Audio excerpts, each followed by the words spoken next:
Ladies and gentlemen, welcome back. Podcast 14. We're doing bloody well at this, actually, Chris. I'm going to get straight into it because just after I turn and go, what the fuck are you wearing? This is a Palestinian headscarf, and they use them to cover their heads in the deserts. It's a point of solidarity with my Muslim brothers and sisters who are suffering in Gaza.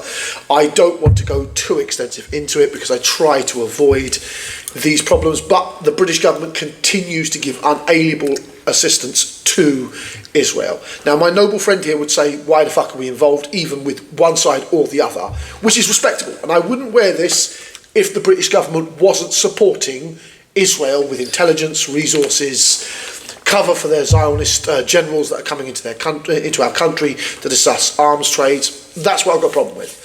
I'm willing to take the headscarf off if the British people are willing to kick the fucking Zionists to the curb. But so far, we haven't. Anyway, let's get started, as he asked about the headscarf. Podcast 14. Thank you all for coming. Assalamu alaikum wa rahmatullahi wa barakatuh. I'm Sean, John, Yahya, depending on what you're asking. This is my noble, agnostic friend. I don't like calling him an atheist because he's not anti-God, he's just anti-religious people. Which is probably about right. Don't push it the fuck on me, I believe what I want. Yeah. You know, so he's a more straightforward kind of person. But Podcast 14's materials. Dangerous cladding in England. The government has no idea what they're doing, from my side. I've got also knife crime is a pandemic in the United Kingdom. Major cities in London and Greater Manchester, over 50,000 stabbings. We've got asylum seekers will remain in hotels for years, Chris. So says the Treasury. That's a spicy topic. Yeah, he's going to have a piece to say about that. The US superpower will be probably ending in this presidency by the continual dissolvement of President Donald Trump's allies around the world who are abandoning him. On the other side, Chris has got... I've got obviously news about Rachel Reeves to do with the civil service budget. Obviously topics on the US and EU trade dispute that's currently going on. US becoming part of the Commonwealth, that's an interesting one. Whether it would be worth it, we shall see. And obviously defence spending has actually increased, which I think is a positive thing. I do as well. Yeah. To be fair, we'll let Chris start on his side because I've got mountains of material for mine. Should we do one, then the other? Yeah, bounce cross. Yeah, go on, my man. Yeah.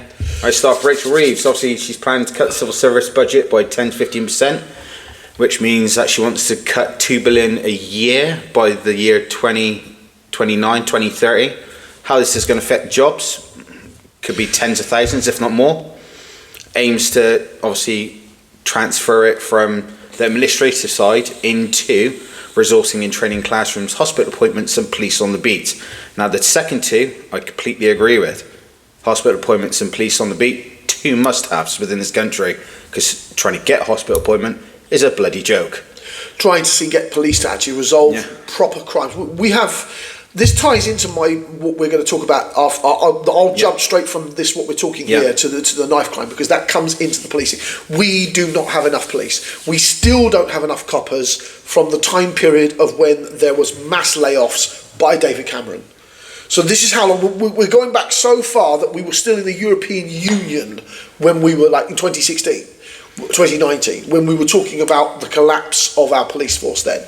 And we have still not rebuilt those numbers. No, I remember as a kid literally going down the street and seeing at least 2 to 4 coppers just walking about on foot, not in cars or anything else, just on foot. There is an absolute necessity for our country to increase the amount of actual police work outside of the City of London. This is an important factor because the City of London eats a huge amount of the policing budget, but it is not the only city we have in the UK. And I think that must be, we need to spend more in the countryside establishments. We have to spend more in the other cities. Manchester could definitely do with more cops. Birmingham definitely could use more coppers. Far too many fucking drug dealers in that city. All the cities could do with more coppers. Yeah, but the problem is London is stopped to the freaking 9s. What are you London is eating the police budget by a train, and it's not the most important city in the country, I'm afraid. It is, but it's not the only city in the country, is what I'm trying to say. Maybe the main hub, but there's still the small hubs you've got to take care of as well. Come on, Birmingham, Manchester, Liverpool. The amount, the drug trade is recently being dropped by airplane, being picked up by these seaside cities, and then being shipped to London by road. By road. By road. They're basically going out towards between the Irish Sea, between us and the Irish So Sea. basically, they're skipping the border of London, going somewhere else, Yeah. collecting it off the shores, and then just driving it straight into London. Yeah, avoiding the ports and tax, requiring the London police to patrol more of the actual city instead of just the ports and the airports, and that's a massive problem because the criminals, the drug dealers, are getting smarter. They're now dropping the fucking goddamn drugs out at sea so they don't get themselves in danger. The pickup is being done. This puts strain on our border guard and our coast guards. Massive strain on our coast guards, which we need to resolve. There is a serious problem with the lack of coast guards. Coast guards don't have enough vehicles. They don't have enough cutters. There's a fucking nightmare in terms of our border patrol systems, and that needs to be addressed, as well as dealing with the migrants in a humane manner. And one of the most humane manners, and I know this is politically unpopular for a Muslim to say this, but we need to send them back to France. Britain does not have the facilities to be constantly taking on tens and tens and tens of thousands of people crossing the channel into the UK. As I said at the beginning of the podcast about the asylum seekers in the housing issue, we'll get back to that. But the sufficiency to this is we have a massive problem with our own internal housing integration. We have to start sending them back to France and to Germany. We have to basically put them back on the boats, send them back and tell Europe we are not the dumping ground of your failed scrutinage system. And it's horrible because but you can't send these people to Rwanda. It's fucking mad. That's absolutely mad. You're sending people to a third world country. You want to send them to the next safest country because we can't handle them, back towards fucking Europe. Europe is a safe area for them to be. If the British people, and it is genuinely, I know I've done a lot of research this month to the Muslim viewers, so please don't bite me immediately. We are having a housing crisis here in the UK. Housing these people safely, securely, and in a humane European method is extremely difficult, and we have our own, both British Muslims, British Pakistanis, reverts. We all have housing problems here in the UK. It's a massive fucking issue here in the UK. Definitely. And it's Rachel Reeves turning the NHS money over towards nurses, fantastic thing. I got no grievances here. The woman's made a lot of fuck ups, but if she follows through with putting all that money back into the coppers, the ambulance, the fire brigade, you know, those kind of services. Yeah, hospital appointments. Yeah, hospital. Those frontline services need an injection of money. And training as well. And training, absolutely, definitely, absolutely. And I think training for future generations, because if we don't do that, then we're not going to have anything like that. Absolutely.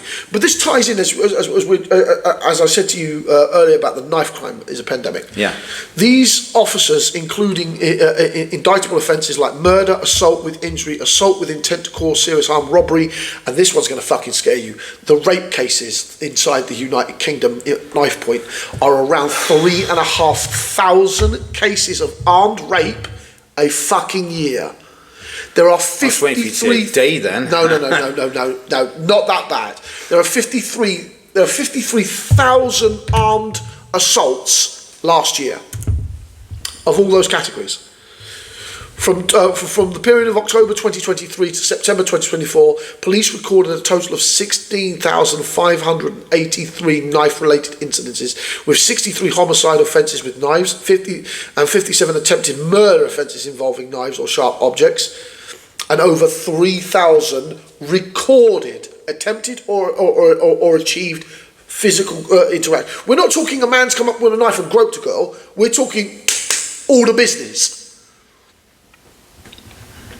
This is among what happened to a 14-year-old Daniel 𝐼𝐻𝐿, who was killed as he walked home from school in North East London on April 30th last year, and 15-year-old 𝐬𝐮𝐬𝐫𝐿 Campbell, who was stabbed to death in Warwick on September the 22nd last year. These are the horrible realities we are involved. We need more police. We need to acknowledge that stop and search has to be used, no matter how crude it is. Yeah, it is going to put babies back at home.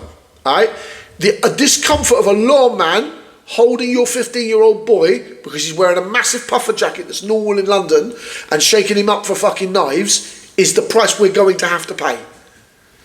We want to reduce the knife crime, definitely. Yeah, it's unavoidable at this point. It's unavoidable. We have to accept the fact that we are going to lose, and I'm a fucking Liberal Democrat saying this, we're going to lose some certain walking kind of normal behaviour where the police are going to have to start targeting people because of the demographic of where the knife crime is. It is predominantly in young black boys, and we have to fucking say it like that. And I want as many of them to go home as humanly possible. So with my intention of wanting them to go home with us, we have to take the only method we know that actually lowers the knife crime, which is stop and search. It's a horrible thing to say. And it's already been proven. So. Yeah, that's the problem. It's crude, it's unpleasant, it is uncomfortable for these young black men, but it is a reality we live in. We live in a knife pandemic here in the UK. The only way to do it is to tackle it head on, on the front line. Absolutely. There are gangs that are grooming kids as young as 11, Chris. That's disgusting. To become soldiers in their turf wars. And London drug trade. They need to crack down on it. It's the only way it's going to improve. The London which means more people on the street. Coppers especially. The London mayor is completely useless. Absolutely fucking. Just in the city of London alone, my apologies, when I said earlier there was 50,000 knife crimes, that's 50,000 knife crimes over a decade. My apologies. I got the stats a little mixed up, so my apologies. 50,000 knife crimes over a decade in London. Decade's 10 years, isn't it? Yeah, so 10 years. That's like 5,000 knife crimes a year. Yeah. That's still fucking horrible. Still fucking horrible. Including murder, rapes. The bulk of them are robberies, though, which is this is a joke in the UK. And this includes things like scooter robberies, which are becoming an even bigger problem inside fucking London. Absolutely huge problem. The legal protection is a joke, honestly. The crime does pay in the City of London. If you've got a small scooter, a little bit of money, you can get some weapons. We also need to start cracking down on the black markets where this shit is getting sold. There is another aspect towards these crime problems that we're suffering. It's just where they turn around robbing somebody of their stuff and then turn around and go selling it on Facebook. It's not just Facebook, Chris. Well, the main outlet is Facebook. In London there's a lot of pawn shops as well. There's a huge amount of pawn shops that need to be regulated better. The car boot sale system is fucking horrific. Most razors, Nicorettes and alcohol that's stolen from supermarkets ends up inside car boot sales. And we need to step up on that. Car boot sales need to be regulated, they need to be inspected, and they need to be fined. Those premises need to be fined. Just to turn around and stick an alcohol licence on a car boot sale. That's it. Kill the car boot industry. Well, that's the only way it's going to turn around and stop it, isn't it? Yeah. I mean, and then the car boot sale will actually turn back to us called being a car boot sale. We go there for little nitpicky stuff, for the stuff that you need. Absolutely. That's the place they need to be regulated, and we need civilian inspectors of those places that allow car boot sales. And that's a fundamental point of view. We're not talking bootleg areas where you pulled into a cul-de-sac, you've opened a couple of boots and you're now selling to the local cul-de-sac. That's wholly illegal. Many of the people, you laugh, it happens. Fucking, it's crazy. I know, I've seen it. It's countryside problems, ladies and gentlemen. Countryside problems. Would you like a look in my boot, sir? I've got all the newest razors out of Morrison's. Don't ask me where I got them from. I'm taking the piss, I really am. Because quite often it really isn't the Gloucestershire people who are doing this. I am not going to be racist, but there is a particular demographic that is directly involved in the shoplifting community here in Gloucestershire. Yeah. Cousins of mine, unfortunately, biologically. Cousins of mine. Actual cousins or just cousins? No. As in ethnically speaking. Yeah. Because I'm Belfastian.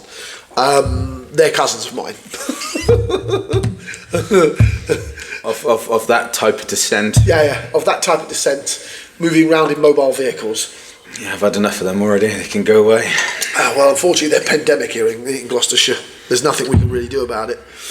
But relatively speaking, the crime does pay in the UK, and we really, really, really need to get a fucking handle on our policing system. And Rachel Reeves needs to get her shit together, and she needs to get that money and the frontline services up and running as fast as humanly possible, because we are still to this day suffering from the period of David Cameron. We are still in the decline from that. We haven't recovered. Damn, we still haven't recovered from that. No, in terms of our frontline manpower.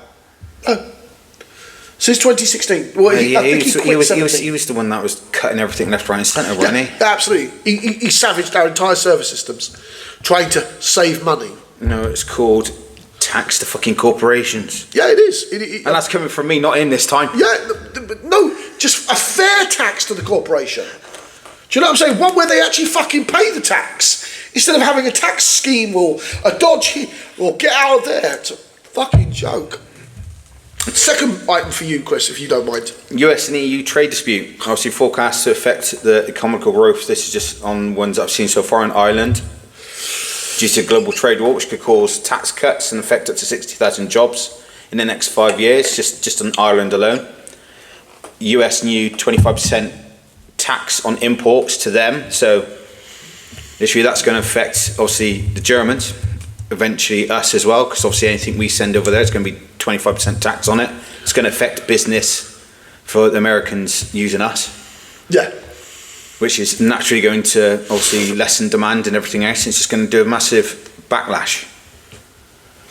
And it's just absolutely disgusting.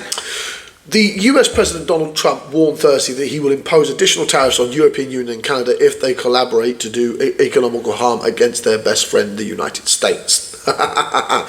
Donald, you are making these enemies. You are creating. The only thing that's going to happen is if you start actually implement this tax, we're going to go to the other side, then you're going to start getting a hissy fit because of the fact we're going to go to China and whatnot to get our sell our shit. You see, if European Union works with Canada in order to do economical harm to the US, large-scale tariffs for larger than currently planned will be placed on them both in order to protect their best friend that each of those two countries has ever had. You're not. I'm sorry to tell you this, America. You're an abuse bully. You have a protection racket. Your child having a fit because he's not getting his own way. Yeah, absolutely. I mean, this ties into what I'm going to say later about how American power is bleeding out as we're seeing it. This trade war, this conflict. Do you think that Donald Trump's an inside man for the Russians?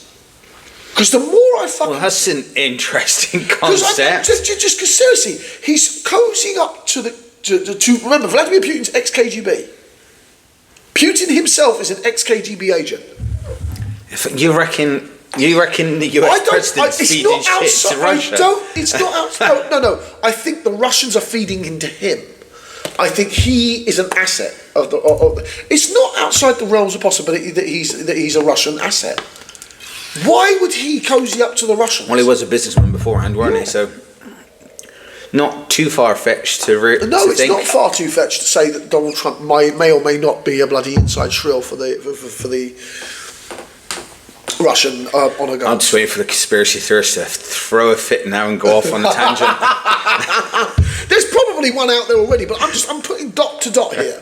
This is coming from the working class people literally going, hang on, could there be a tie there? I mean, yeah, you've got to look at it from that point of view because we are his traditional allies. We've been America's allies for 80 years as Europe and as Canada and Australia and New Zealand. 80 years we've been friends with them. Since the end of the Second World War, it's been an American-led world with all of its allies alongside it. Yeah. With all the mistakes that have gone on, with all of the invasions, the Iraq invasion was a fucking mess, Afghanistan was a fucking mess. With all of that in its inclusive, you have to understand that why would a Russian president immediately sidle up alongside a Russian president? A US sitting president sidling up to... I mean, it's like an oxymoron. I know maybe I'm just grasping at straws here. Maybe I'm conspiracy theoristing. And I'm not denying that it is a far-fetched idea. But why harm your allies? Or your allies, I use that in brackets. And that gets back to J.D. Vance. Did you hear what that cunt said recently? I hate bailing out Europe. What? Did you not hear about? No. The leaked messages. What, from Trump as well? No, not from Trump. From his fucking vice president and his chief of staff. You know, his senior people are leaking shit online or in a messenger. You mean that? That directly there. Donald Trump's team leaks messages in full as J.D. Vance goes. He goes into a meltdown. He's an absolute melt of a man. The man has basically refused to hold himself accountable for the horrific mistakes that he's made and spoken. He talks about us Europeans like we're dog shit. But yet, if Europe kicked America out of NATO, America's superpower status would be gone. Would be fucking gone. I'm going to talk about that later. But damn, this is the whole European Union and America trade war is insane. In turn, it will make the EU become more independent on the defence front. Yeah, not just defence. they're spending billions. Yeah. They're going to spend billions. And Emmanuel Macron, yeah, stated Trump having a trade war with China and the EU is detrimental. Detrimental. That's fucking suicide. Yeah. I can one trade war is bad enough, but with two people, Well, two power blocks. two power blocks, the only thing that's going to happen is you're going to be dethroned. I don't think he will, because the mega movement is like a coal.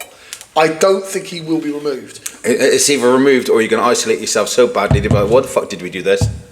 When Trump leaves office, fuck it, I'm going to go into this. When Trump leaves office, I don't think America will be a superpower. Yep. The rate they're going, there won't be a superpower before he leaves. NATO has informed the US, are you in or you out in the alliance?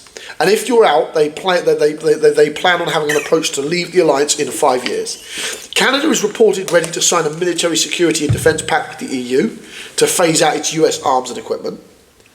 The EU is apparently also intending to remove all US military weapons and equipment and armaments from the EU within 5 years because of Trump's conduct and activity towards Russia.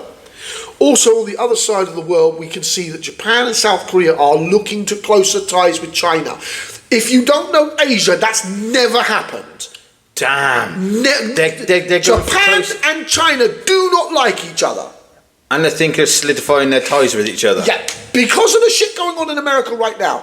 China and Japan talking as if they're going to be in regional cooperation is beyond the fucking pale unbelievable. Like, the Chinese couldn't even invent this stuff. If this is true, if Japan makes a mutual defence or something with China, fuck me. All that will be left is the Philippines, which I think will go the same way in Asia. And what will that leave America with? Saudi Arabia and fucking Israel as their allies? Because Canada's already got enough of their shit. I was going to say, if Canada's literally turning around and obviously doing it to obviously help get America out, and they're going to fill in the plug hole with EU weapons, with EU weapons, and therefore solidify their bond within the Commonwealth for us and with the EU. The only thing America's doing is isolating themselves. Yeah, that's what I'm saying. It's madness. Why would Donald Trump want to be in this isolationistic point of view? It damages America's hegemony. America has a hegemony. America has an economical hegemony, and it is currently the only world military superpower. The problem being is it won't be a superpower at the end of Donald Trump's reign, or it will be massively reduced because of how many of its own allies it's knifing in the back. I mean, it's already having a trade deficit. It's already having a trade conflict with Australia. Alright, so not only are you having a frigging trade dispute with frigging the EU plus China, you're now having it with Australia as well. Why don't you just turn around and just put a wall around the entire country and just leave us all alone? That's America for you. And it's crazy because it will damage not only just their world standing, but their economical standing. You can't trade with the world if you're telling them all. If you keep going on the route that you're going, you're going to end up a third world country yourself. Their infrastructure is already close to third world. The train systems, the train and power systems in America are fucking diabolical. That's saying something. If they continue on the path that they're currently going, they will literally go from being one of the biggest superpowers to a third world country. Yeah, no, absolutely. It's entirely plausible that America cannot pay its debts. It's entirely possible. And if they continue this trade conflict, they won't even be able to pay the interest on their debts. And it would only take, in this trade conflict, remember they're in a trade conflict with China. Let's say China, who is the largest owner of US Treasury bonds, China's the largest owner of US Treasury bonds, they dump that on the market, the American economy's gone.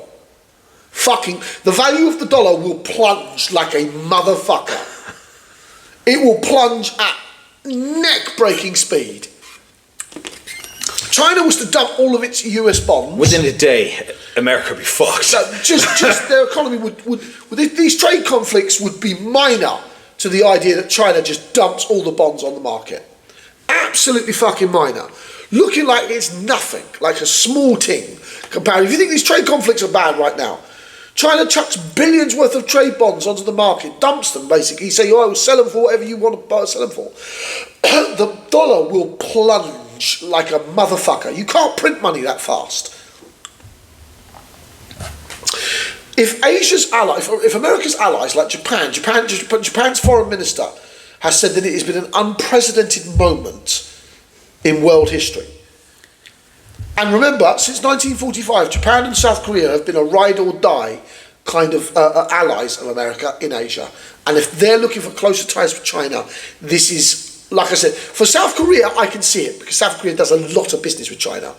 The South Koreans are quiet about it. They do a lot of business with China. They run their democracy. They mind their own business. And the Chinese are cool with that. And that's one of the reasons why I think China has restrained North Korea in the most recent. Remember, North Korea likes to threaten America. Oh, you won't touch us. But it's not North Korea it's not America that's stopping North Korea these days with its nuclear arsenals, its weapons. It's literally the fucking Chinese, because the Chinese do so much physical business with the South Koreans. Huge amounts of business. I think South Korea's second business partner, second country they do business with, is China. Their first is America. And that's only just. America's not pulling its weight, so China's stepped in and gone, I ain't having you threatening. I genuinely think that North and South Korea will reunify in our lifetime under a Chinese support. I think it's entirely plausible. That actually makes sense. Yeah. Basically, North Korea's madness will be dropped on a stone. All North Korea all China can say is, Kim, you can go into exile, but your people are going back to South Korea and we're reuniting it, or we won't send you food shipments. Because that's it. China feeds North Korea. China is the breadbasket for North Korea. North Korea cannot feed itself. So it just really should be China going, all right, Kim, you're out. Yeah, you can retire somewhere nice. Hang on. Oh, you're refusing, then your entire country stops. The Chinese don't fuck around. They don't fuck around. I think that it's a matter of time before North Korea goes back to South. It'll be a political merge. Yeah. But the Kims will have to go somewhere. They're the dictator family of North Korea, and it will be under a Chinese-led system. I'm telling you, that's the way things are going. And if South Korea is looking to have closer defence ties with China than America, that's unfucking precedented. Since the Korean War was the next war after the Second World War in the 1950s, Britain was in there, France was there, America was a big part in there. We were all fighting the communist North Koreans. Mad, absolutely mad. America's power is disintegrating in real time. We are watching it fall apart.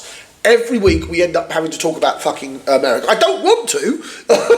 I had intended this podcast to be a British thing. But it does affect Britain, because of the fact whatever happens to our cousins across the sea is going to affect us. I think when the American penny drops, we're going to have to go back to Europe.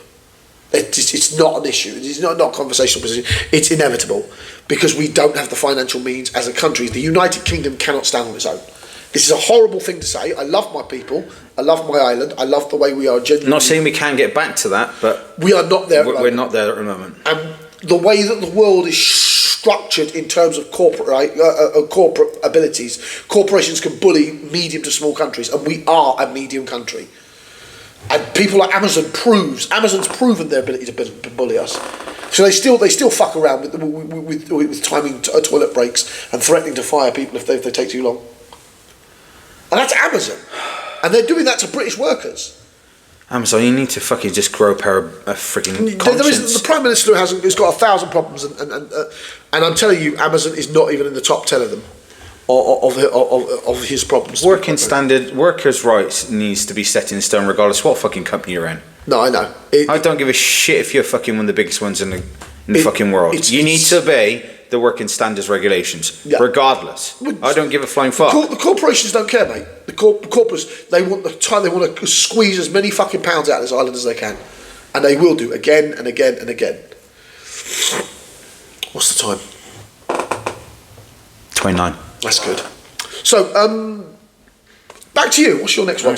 Rather ironically, it comes back into the US becoming part of the Commonwealth. Trump is thinking of signing up to become an associate to the Commonwealth as per the invitation by the King. Would this be a good thing? Well, it will ease the tension between us and Canada due to Trump's previous intentions of making Canada the 52nd or 53rd? 51st state. Fucking hell. And I'm just like, But bear in mind, when I researched this, the things are shit and changed. I don't think Donald and the Republicans understand how the Commonwealth works. There's about 4 or 5 white people nations and a fuckload of black countries that were ex-slave countries. And guess where all the slave populations went to? Apart from us, the US. No. We bought them. We didn't bring them to Britain. A lot of the slave work wasn't for Britain. That's one of those things. Early on in slavery, we were the middleman. We sent them to our colonies. Slavery was very rarely brought to the UK Isles itself. It did happen, but they weren't staying. They weren't staying to work here in Britain. The slaves were shipped out. It was a way that the British slave owners were able to hide it from the British public. It's only when slaves started escaping into places like Bristol and Birmingham, and then the slave catchers would try to come after them, and the working class battered them. And I mean absolutely fucking battered them. People say that the British ended the slavery. That's bollocks. I want to make very, very clear that's bollocks. The British establishment didn't end fuck all. Working class motherfuckers said, you're not touching Johnson, and we know him, he's a good fucking mate, you come near him, I'm going to beat you to death with a fucking fire hose. It wasn't the government, it was the people on the ground. People on the ground. They rescued the slaves. Every time a slave catcher would turn up at one of these ports, the ex-slaves would run, come towards the houses with the rest of the poor districts, and the poor would come out with fucking axe handles and beat the shit out of them. And the police are like, you know what, that ain't worth my beef. Because quite often the local establishments had their own problems. They had murder cases and everything else going on. This is a little bit of the history about British involvement in slavery. So the banning of the slavery was the ground. It was one of those rare moments that the British people demanded change, and then the intellectuals took over. Then it became an intellectual. Then it was fun. Then being an emancipationist was something trendy. After the working class has battered all the fucking slave catchers. Like, you're coming down here, lad, we're going to give you one. That was how slavery started its ending in the United Kingdom and the Empire at last. Because the common folk went, I've had enough of this. Yeah, because Jeremy and his wife, they're good people. They work with us. They grind with us, and that's where some of the first mixed race Britons came from. And we're talking like the end of the slavery period, where they're mixing with Bristolians, they're mixing with Birmingham people, mixing people from Liverpool. This is where it comes from. And you don't fuck around with someone's family. Yeah? No. Not in those parts of Britain. Yeah? You touch someone's family up there, you're asking for fucking trouble. You'll have half the country coming down on you. I'm saying, they ain't got much, but you touch around their family, then you're going to get problems. And fundamentally, I think that's what happened. Enough slaves escaped that the poor people started battering the slave catchers, that eventually the intellectuals started saying something about it. And then it took off, and it became quite trendy to become but that's a little bit about the slave. But I don't think, from back to the Commonwealth, that America has any idea how those conversations happen in Commonwealth conversations. It's literally, they all sit down and have a talk. Yeah. And I think when America starts facing the countries that their slaves came from, it's going to be an interesting conversation. I'm sure those countries are going to have a lot Give to me say. some popcorn. Because the Republicans, who are all making it sound like they want to be part of this British Commonwealth, I don't think they understand what the Commonwealth is about. I genuinely don't. I think they're going to be rudely fucking woken up when they find out. I think they've got to do a bit of reading. Because they've got to do a bit of research. I think Donald Trump is kind of pipe dreaming that his Republican Party want to have any kind of conversation with the nations where their slaves came from, and that they perpetrated slaves, and they had a civil war over slavery. The Confederates made very fucking clear that they wanted to keep their property, as they called it. Man, it's mad. Fucking mad. Republicans don't like talking about this stuff. It's funny. Dangerous cladding in England. The government has no idea. The government still does not know how many buildings in England are in dangerous cladding, the cost of removing it, or the length of time it will take, according to the committee of MPs. This is a joke. What's your thoughts, Chris? It's just disgusting. Literally, the fact that there's still that much out there that could potentially cause We don't harm. know. That's the thing. We don't know how much. The fact that you don't know how much is out there is concerning. Because the fact all the issues we've had with it in the past, and they still don't know. No. How have you not done your due diligence and gone and fucking...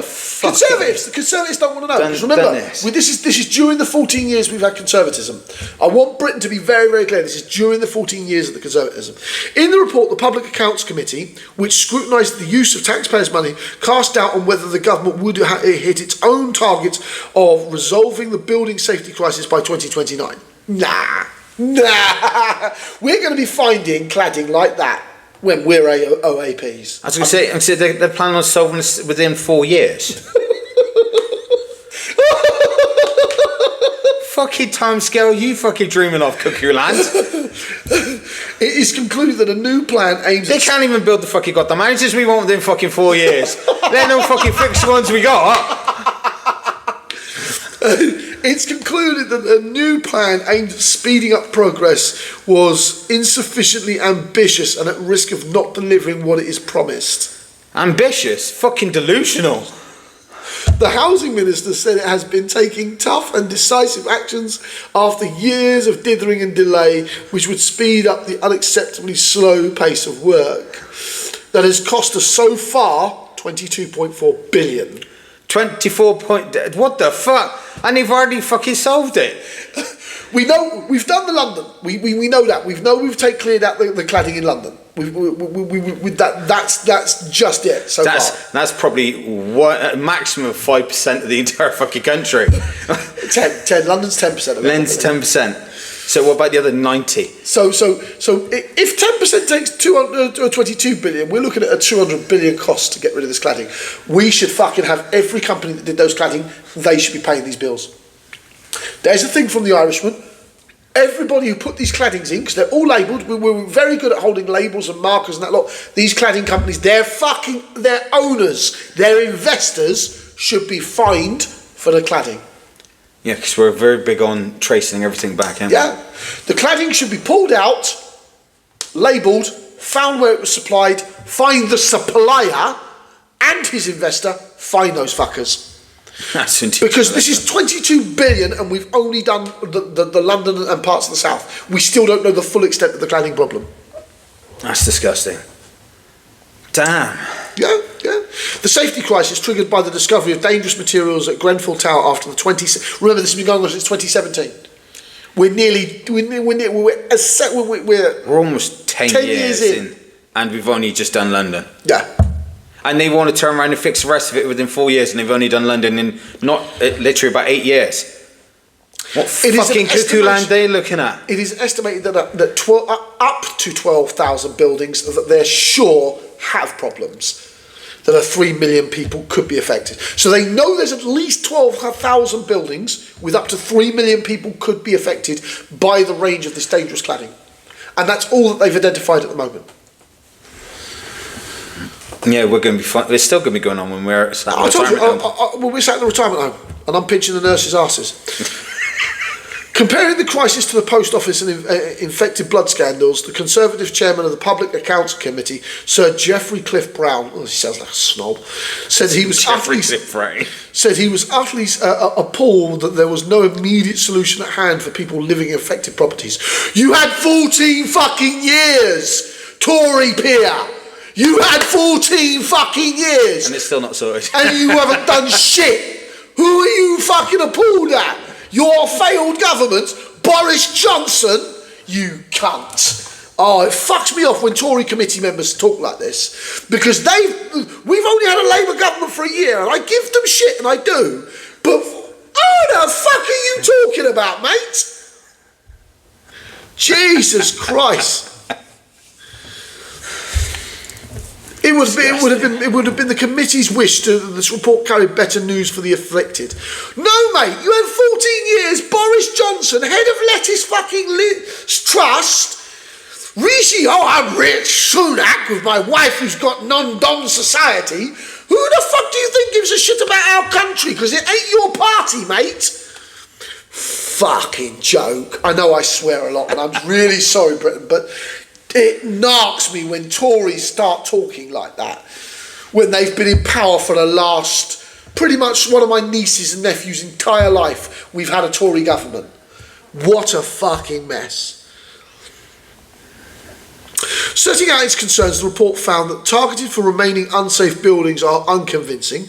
Resolving the crisis relied partly on new laws which could take an unprecedented amount of time to pass. The building safety levy, which was designed to make developers and owners of the builders pay, may need to last longer than previously anticipated. There was also concerns that a lack of cladding and fire risk experts in the industry, since there is only 4,000 fire risk experts in the country. What? Yeah, for cladding, specifically for the cladding, not fire marshals. Yeah. Dealing with general fires, cladding specialists. So the ones that just deal with the cladding, there's only 4,000 of them. 4,000 in the entire country. 4,000 in the entire country. Oh, thank you, Tories. Thank you so much for and your you wonder fucking why it took incompetence. so frigging long to do anything. You only got 4,000 to check over. Well, there's 60 million fucking people in the country. 60 million people, and you only have 4,000. My apologies, 70 million of us.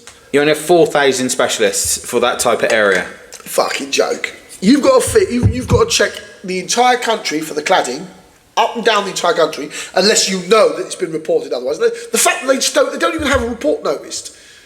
They have no idea what cladding's in the country. I bet you there's still businesses using the type of cladding that was in fucking Grenfell, knowing those cheap, dirty fucking Tory mates. Because we know who runs these businesses. They're all fucking Tory donors. The whole fucking lot of them. Or they're probably mates of 𝐾𝐨𝐧'𝐭, and that guy's a cunt as well. But I'm just politically incorrect when it comes towards political leaders. But the cladding problem in our United Kingdom is massively problematic, because if a fire starts, it will eat the house, and if they're done by the neighbours, it'll eat the neighbours' house as well. If you want to look back at how the Grenfell fires engulfed, they devoured the fucking building.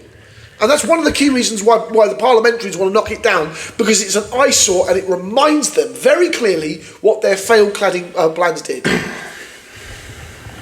Absolutely horrific examples of how we. I think they just need to remove the cladding from whatever's left and turn around and reuse. I don't know. To be fair, I don't think that's necessarily a safe option either.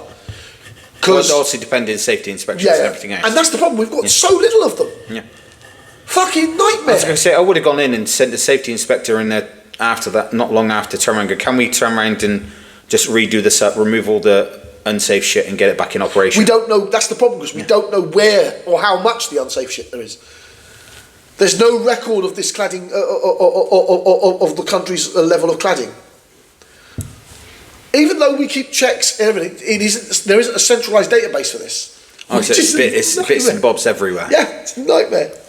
And I think that should have been our first task. I think the first year after unifying the records so we know where everything is. Then hiring more inspectors and training them. 10,000 would have been, that's a bit low, but that's at least a fucking hit. Like 6,000 more than we have. 6,000 more than we got. At least then some work will be getting done. Yeah, you know what I'm saying? You'd have like 2,000 of them in the offices checking all the paperwork, and have 8,000 out on the fucking streets. We think this area, we think that area. You'd have cleared quite a chunk of the country by now if you'd have centralised the paperwork. But let's be fair about this. That requires forward planning. And the Tories don't give a shit. Once the Tories get their money, they're out the door. That's just the nature of Tories. I've lined my pockets, bye. Yeah, that's literally it. The brutality of it. You have to follow through all of these objectives to the solution. And the fact that a Tory peer was complaining about it is beyond fucking gravy rich to me. Like, you motherfucker, you were running a country for nearly 15 years. Why the fuck didn't you say that like last year? Or the year before that? Or the year into your fucking run? Ooh. My head. Alright, back to you. What you got? Defence spending on the increase. A reaction to what's going on with the US, or an essential step in the right direction to secure Britain's security. Maintaining a good alliance, well, not just for us, but with the EU also. I'm of the opinion that Britain needs to do more militarily for both Europe, because, and I stressed this in our previous podcast, Britain's food, huge chunks of our food, come from Eastern Europe. Massive amounts of Britain's main food supplies. Do you want to know why I reckon that is? Because the EU and Britain have got more better fucking food safety standards than what it's fucking not just America that, it's cheaper. Yeah, it's cheaper for us to ship from Romania. Yeah. Just think about it, that's a very good point. The fact that it's cheaper to turn around and import from Romania from the EU, which has better standard of food safety standards than what the Americans does.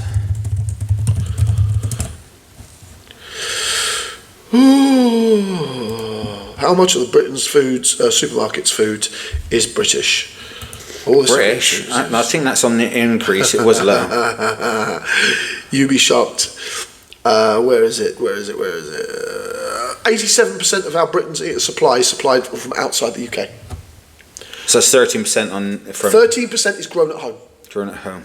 That ain't too bad. Chris, that's terrible for 70 million I people. gotta say, that's better than what I was thinking. Okay. But yeah, 87% is supported increased self-sufficiency UK food products. We do need to increase on, obviously... Yeah, we need to grow. We need to grow a lot of our homegrown stuff, and attacking our farms is a bad idea, which is what Rachel Reed's done. But huge sections of the EU and Europe's poorer countries. I'm not saying that this is a good thing. Because farming in the EU is easier to turn around and actually live off than it is in the fucking UK.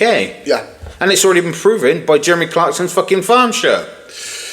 Yeah, and he has to use his pub to give him support. Yeah, I was going to say he bought a pub to help run his farm. Yeah. That's saying something. That's a celebrity which turned around and invested in the farm. He's got oodles of money. Yeah, he's got oodles of money. Yeah, still had to buy another business to support his farm. Yeah, this is someone with money. Now think about the average farmer. Yeah, which hasn't got that financial backup. Yeah, no. He's inherited the tools and equipment of his father, and then his grandfather before him. Remember, most farmers are generational.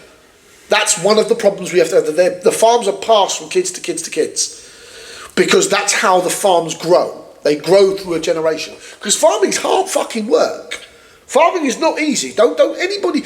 When you're eating your dinner, I want you to think of how difficult it is for a British farmer to put that food on your plate, even if it's grown in Britain. And even if you're not quite sure and want to understand just a little bit, I do recommend watching Jeremy Clarkson's farm, because it gives you an insight into what they have to go through. Absolutely. Especially the budgeting side. It is shocking. Yeah, tractors are horrifically expensive. It's not just the tractors, it's the frigging fertiliser and everything else that goes with it. Yeah. Absolutely disgusting prices. Yeah, absolutely. They are trying to run the farmers through their fucking ass multiple times a day. The taxes on all that farming equipment could be taken off.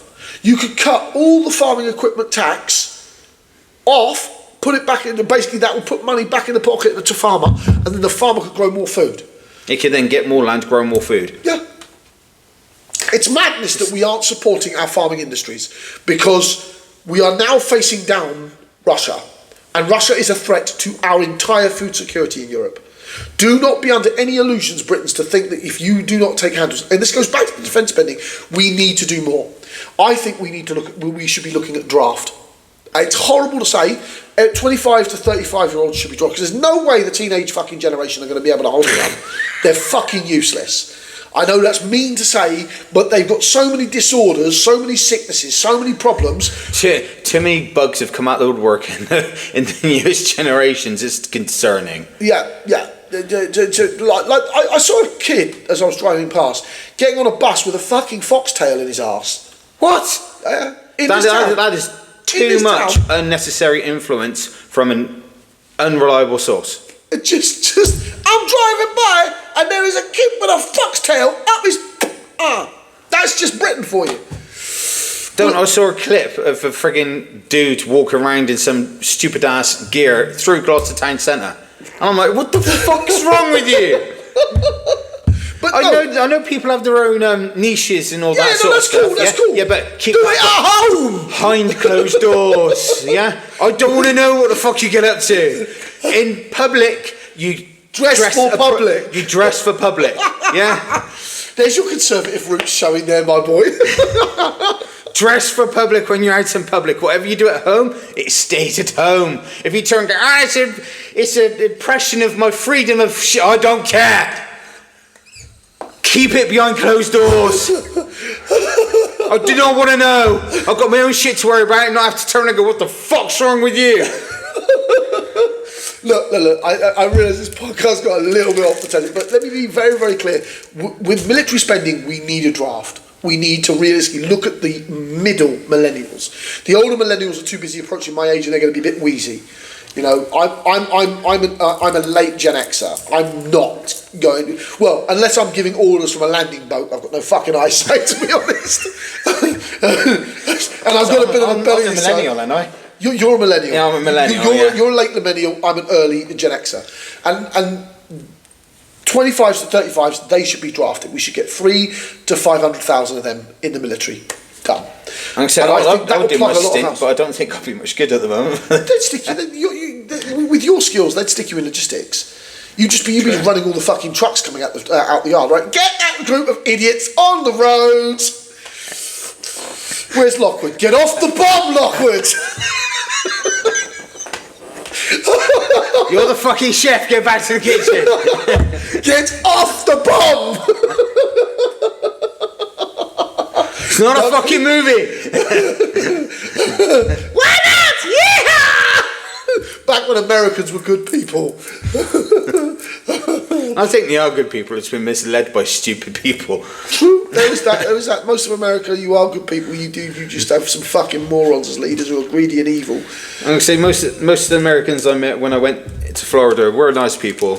Just unfortunately, they're not led by the correct ones. I think there was a scene in I don't know if it's a TV program or a small. It says, "Why is America the greatest country in the world?" I'm assuming you've seen that clip, where the news anchor said it's not the greatest country in the world.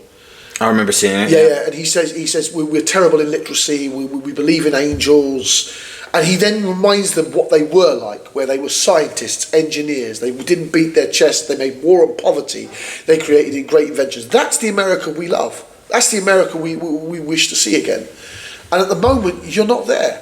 You've gone back instead of forward. Yeah.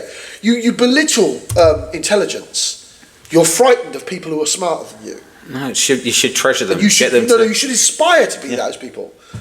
You really should. People should aspire to be intellectuals. They really should. The only way forward out of a solution. Asylum seekers to remain in hotels for years, Chris.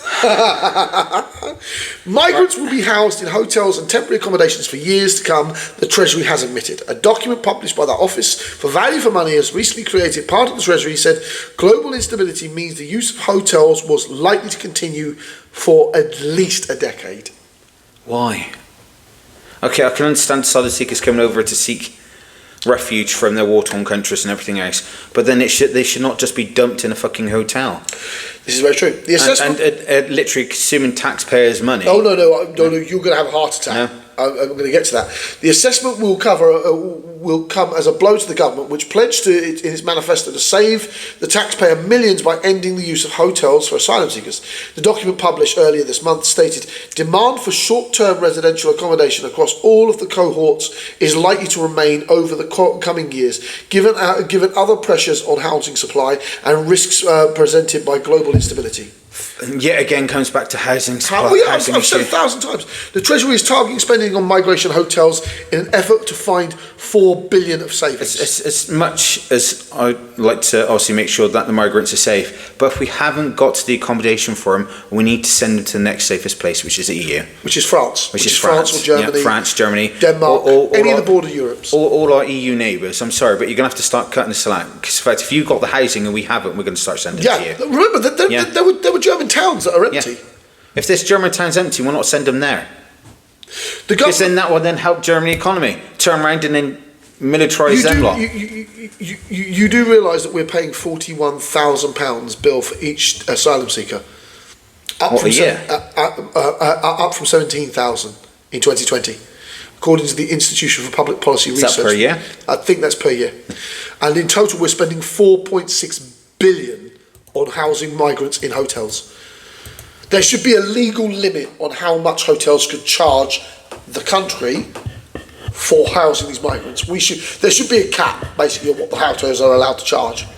If you're literally spending that much on housing people in hotels, how much is that affecting your tourism industry? Well, that's the thing. London has huge amounts of fucking hotels. It really isn't actually having as much of an impact as you think it is. It probably is not, but still, the fact that... Because remember, most of these migrants are being housed in... These hotels are mostly in London. This is a south of England hotel because they want to keep them close to the power base. But, yeah, there's 8,000 more asylum seekers living in hotels. And you wonder why everything's so expensive in London. Yeah. There are 8,000 more asylum seekers living in hotels than when Sir Keir Starmer pledged during the election campaign to end the asylum hotels, saving the taxpayers billions of pounds. Putting a migrant in a hotel costs £145 per night. I would half that. I'd just tell them they have to take half of it. Governments have power and privileges. They can say to these hotels, you're going to have constant work, but we're not paying you the market price for it. And you should be allowed to do that. Compared with £14 for disposable accommodations such as large houses, bedsits, flats, according to different local authorities.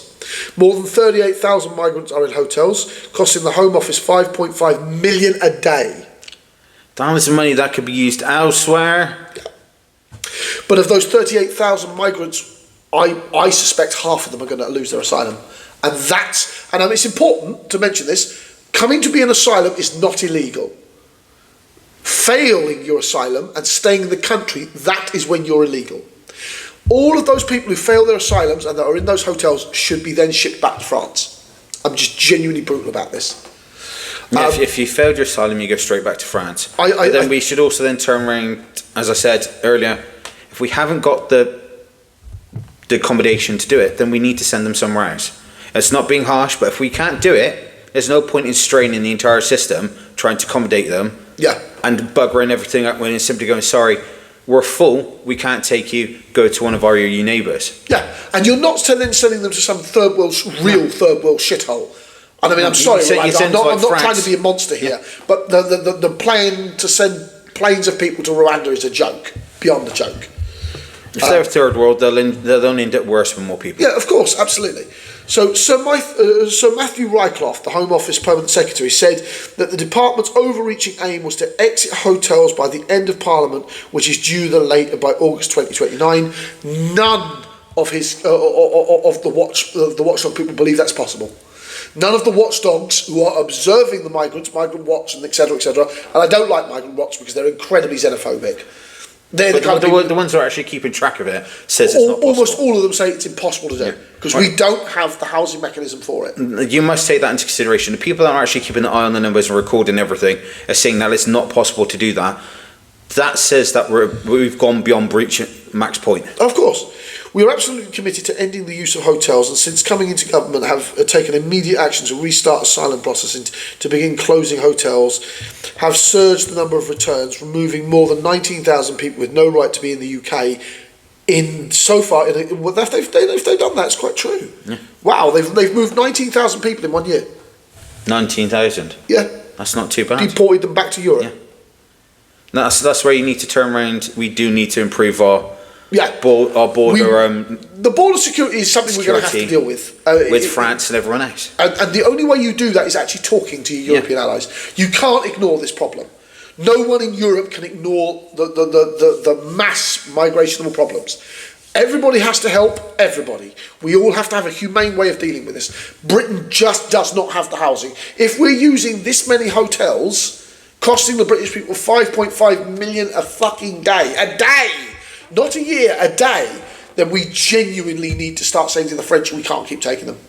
We're going to have to start shipping them back to France via the Eurorail. But then everyone needs to have their cap on the limit. Because of the fact, obviously, at some point you're going to overstress one country or another. Yeah, no, of course, absolutely. And that's what the conversation's about. You've got to sit down and talk to the European Union. Poland won't take them. I'm telling you that now. Poland would rather leave the EU than fucking do that. And the Europeans are not willing to do that. She's a military superpower these days in Europe. She's a major cornerstone. So the idea that Poland is going to take any refugees is just off the charts. That doesn't mean they can't turn around and help them. They help direct them into. I personally think that the places like Poland who don't want to take refugees and that lot, and Hungary, they should send border guards to Italy and to Spain to help process this problem. At least give a hand to turn around and sort the issue out, so you can then supply assets and resources to help your neighbours, rather than actually taking in refugees. Send them to people where they can help with the border patrols. If you don't want to take them in, send us resources so we can turn around and handle the situation. Yeah, because then in fact, if we're handling it nicely, you then don't have the stress of people keep coming knocking on your door. Yeah, I think that's a pretty positive way of dealing with it. Yeah. And the reality is that Europe just doesn't have the ability to take on much more of the world's fucking population. And it's horrible to say that. I'm a Muslim and I don't want to say that because a lot of the people fleeing are Muslims. And I do feel for them. And it's because of the wars that are committed by nutcases like America and Israel. And that's for another whole podcast, to be quite honest. So we talk about that one.